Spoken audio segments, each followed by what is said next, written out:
ओम शांति। 24 जुलाई 2024। मीठे बच्चे, बाप से होलसेल व्यापार करना सीखो। होलसेल व्यापार है मन मनाभव। अलफ को याद करना और कराना, बाकी सब है रिटेल। प्रश्न: बाप अपने घर में किन बच्चों की वेलकम करेंगे? उत्तर: जो बच्चे अच्छी रीति बाप की मत पर चलते हैं और कोई को भी याद नहीं करते हैं, देह सहित देह के सभी संबंधों से बुद्धियोग तोड़ एक की ही याद में रहते हैं, ऐसे बच्चों को बाप अपने घर में रिसीव करेंगे। बाप अभी बच्चों को गुलगुल फूल बनाते, फिर फूल बच्चों की अपने घर में वेलकम करते हैं। ओम शांति। बच्चों को अपने बाप और शांति धाम सुखधाम की याद में बैठना है। आत्मा को बाप को ही याद करना है। इस दुखधाम को भूल जाना है। बाप और बच्चों का ये है मीठा संबंध। इतना मीठा संबंध और कोई बाप का होता ही नहीं। संबंध एक होता है बाप से, फिर टीचर और गुरु से होता है। अभी यहाँ ये तीनों ही एक हैं। ये भी बुद्धि में याद रहे। खुशी की बात है ना, एक ही बाप मिला हुआ है जो बहुत सहज रास्ता बताते हैं। बाप को, शांति धाम और सुख धाम को याद करो। इस दुख धाम को भूल जाओ। घूमो फिरो, लेकिन बुद्धि में यही याद रहे, यहाँ तो कोई गोरख धंधा आदि नहीं है। घर में बैठे हैं। बाप सिर्फ 3 अक्षर याद करने को कहते हैं।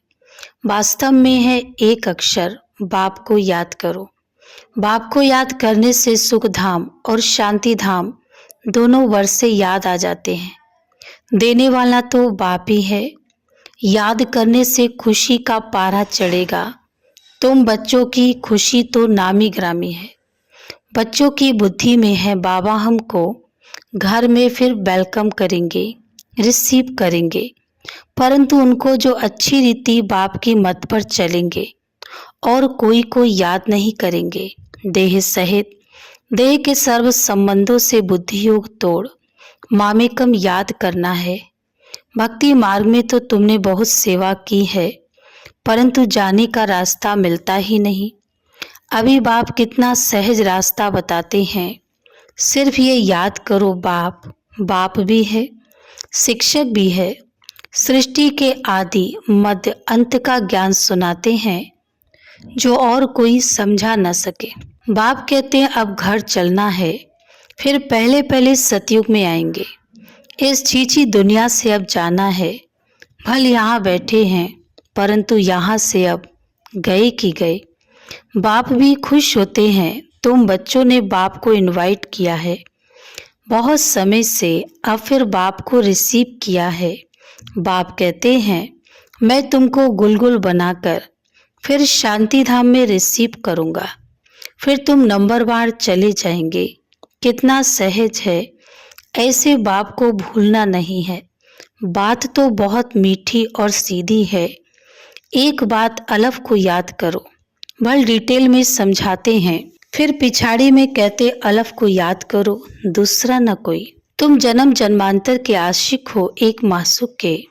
तुम गाते आए हो बाबा, आप आएंगे तो हम आपके ही बनेंगे। अब बाप आए हैं तो एक का ही बनना चाहिए। निश्चय बुद्धि विजयंती, विजय पाएंगे रावण पर, फिर आना है राम राज्य में। कल्प कल्प तुम रावण पर विजय पाते हो। ब्राह्मण बने और विजय पाई रावण पर। राम राज्य पर तुम्हारा हक है। बाप को पहचाना और राम राज्य पर हक हुआ। बाकी पुरुषार्थ करना है ऊंच पद पाने का। विजय माला में आना है, बड़ी विजय माला है। राजा बनेंगे तो सब कुछ मिलेगा। दास दासियां सब नंबरवार बनते हैं। सब एक जैसे नहीं होते। कोई तो बहुत नज़दीक रहते हैं। जो राजा रानी खाते, जो कुछ भंडारे में बनता, वह सब दास दासियों को मिलता है। जिसको 36 प्रकार का भोजन कहा जाता है। पद्मपति भी राजाओं को कहा जाता, प्रजा को पद्मपति नहीं कहेंगे। भले वहाँ धन की परवाह नहीं रहती, परंतु ये निशानी देवताओं की होती है। जितना याद करेंगे उतना सूर्यवंशी में आएंगे। नई दुनिया में आना है ना, महाराजा महारानी बनना है। बाप नॉलेज देते हैं नर से नारायण बनने की, जिसको राजयोग कहा जाता है। बाकी भक्ति मार्ग के शास्त्र भी सबसे जास्ती तुमने पढ़े, सबसे जास्ती भक्ति तुम बच्चों ने की है। अब बाप से आकर मिले हो। बाप रास्ता तो बहुत सहज और सीधा बताते हैं कि बाप को याद करो। बाबा बच्चे बच्चे कह समझाते हैं, बाप बच्चों पर बारी जाते हैं। बारिश है तो बारी जाना पड़े। तुमने भी कहा था बाबा, आप आएंगे तो हम आप पर बारी जाएंगे, तन मन धन सहित कुर्बान जाएंगे। तुम एक बार कुर्बान जाते हो, बाबा 21 बार जाएंगे। बाप बच्चों को याद भी दिलाते हैं। समझ सकते हैं सब बच्चे नंबरवार पुरुषार्थ अनुसार अपना अपना भाग्य लेने आए। बाप कहते हैं, मीठे बच्चों, विश्व की बादशाही हमारी जागीर है। अब जितना पुरुषार्थ कर लो, जितना पुरुषार्थ करेंगे उतना ऊंच पद पाएंगे। नंबर 100 नंबर लास्ट में है, नंबर 1 में फिर जरूर जाएंगे। सारा मदार पुरुषार्थ पर है। बाप बच्चों को घर ले जाने आए हैं। अब अपने को आत्मा समझ बाप को याद करेंगे तो पाप कटते जाएंगे। वह है काम अग्नि, ये है योग अग्नि। काम अग्नि में जलते जलते तुम काले हो गए हो, बिल्कुल खाक हो पड़े हो। अब मैं आकर तुमको जगाता हूँ, तमो प्रधान से सतो प्रधान बनने की युक्ति बताता हूँ। बिल्कुल सिंपल, मैं आत्मा हूँ। इतना समय देह अभिमान में रहने के कारण तुम उल्टा लटक पड़े थे। अब देही अभिमानी बन बाप को याद करो। घर जाना है, बाप लेने के लिए आया है। तुमने निमंत्रण दिया और बाप आए हैं। पतितों को पावन बनाकर पंडावन ले जाएंगे सब आत्माओं को। आत्मा को ही यात्रा पर जाना है। तुम हो पांडव संप्रदाय। पांडवों का राज्य नहीं था, कौरवों का राज्य था। यहाँ तो अभी राजाई भी खत्म हो गई है। अभी भारत का कितना बुरा हाल हो गया है। तुम पूज्य विश्व के मालिक थे, अब पुजारी बने हो तो विश्व का मालिक कोई भी नहीं।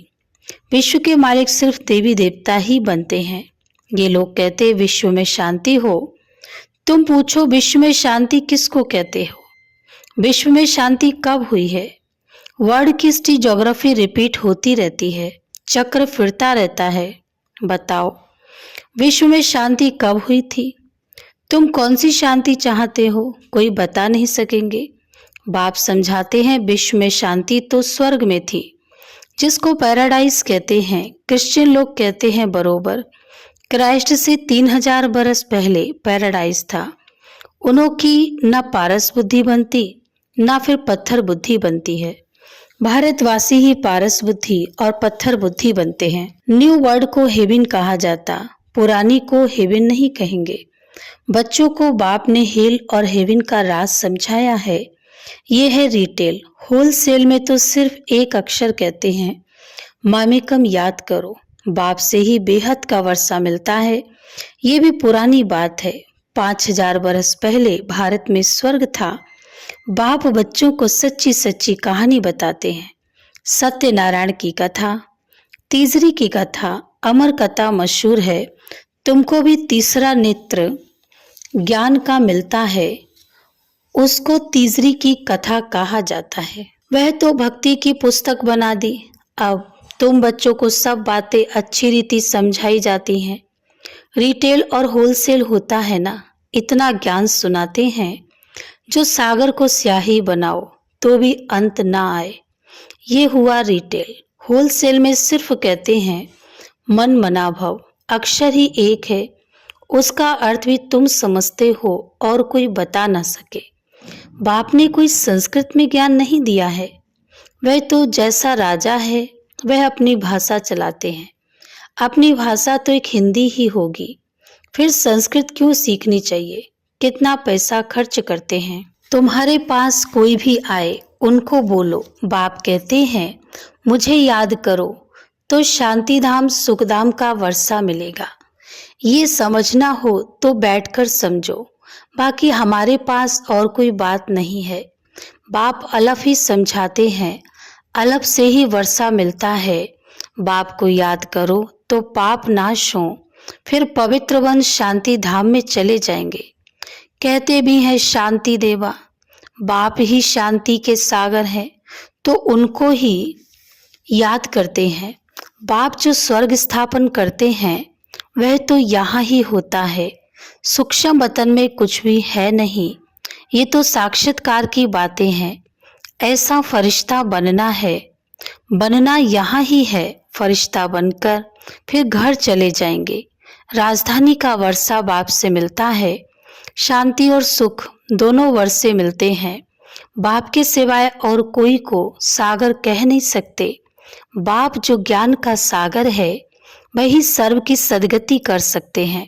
बाप पूछते हैं मैं तुम्हारा बाप टीचर गुरु हूँ, तुम्हारी सदगति करता हूँ, फिर तुम्हारी दुर्गति कौन करते हैं? रावण। दुर्गति और सदगति का ये खेल है। कोई पूछते हैं तो पूछ सकते हैं। भक्ति मार्ग में प्रश्न ढेर उठते हैं, ज्ञान मार्ग में प्रश्न की बात नहीं। शास्त्रों में तो शिव बाबा से लेकर देवताओं की भी कितनी ग्लानि कर दी है, किसको भी छोड़ा नहीं है। ये भी ड्रामा बना हुआ है, फिर भी करेंगे। बाप कहते हैं ये देवी देवता धर्म बहुत सुख देने वाला है, फिर ये दुख नहीं रहेगा। बाप तुम्हें कितना समझदार बनाते हैं। ये लक्ष्मी नारायण समझदार हैं, तब तो विश्व के मालिक हैं। बेसमझ तो विश्व के मालिक हो न सके। पहले तो तुम कांटे थे, अब फूल बन रहे हो। इसलिए बाबा भी गुलाब का फूल ले आते हैं।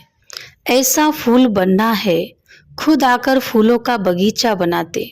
फिर रावण आता है कांटों का जंगल बनाने। कितना क्लियर है, ये सब सिमरण करना है। एक बाप को याद करने से उसमें सब आ जाता है। बाप से वर्षा मिलता है, ये बहुत भारी दौलत है। शांति का भी वर्षा मिलता है, क्योंकि शांति का सागर वही है। लौकिक बाप की ऐसी महिमा कभी नहीं करेंगे। श्री कृष्ण है सबसे प्यारा, पहले पहले जन्म ही उनका होता है, इसलिए उनको सबसे जास्ती प्यार करते हैं। बाप बच्चों को ही सारे घर का समाचार देते हैं। बाप भी पक्का व्यापारी है, कोई बिरला ऐसा व्यापार करे। होलसेल व्यापारी कोई मुश्किल बनता है। तुम होलसेल व्यापारी हो ना, बाप को याद करते ही रहते हो। कई रिटेल में सौदा कर फिर भूल जाते हैं। बाप कहते हैं निरंतर याद करते रहो। वर्षा मिल गया फिर याद करने की दरकार नहीं रहेगी। लौकिक संबंध में बाप बूढ़ा हो जाता है तो कोई कोई बच्चे पिछाड़ी तक भी सहायक बनते हैं। कोई तो मिल्कियत मिली और उड़ाकर खलास कर देते हैं। बाबा सब बातों का अनुभवी है, तब तो बाप ने भी इनको अपना रथ बनाया है। गरीबी का, साहूकारी का, सब में अनुभवी है। ड्रामा अनुसार ये एक ही रथ है, ये कभी बदल नहीं सकता। ड्रामा बना हुआ है, इसमें कभी चेंज हो नहीं सकती। सब बातें होलसेल और रिटेल में समझाकर फिर अंत में कह देते हैं मन मना भव मध्याजी भव। मन मना भव में सब आ जाता है। ये बहुत भारी खजाना है, उनसे झोली भरते हैं। अविनाशी ज्ञान रतन 1-1 लाख रुपए का है। तुम पद्मा पदम भाग्यशाली बनते हो।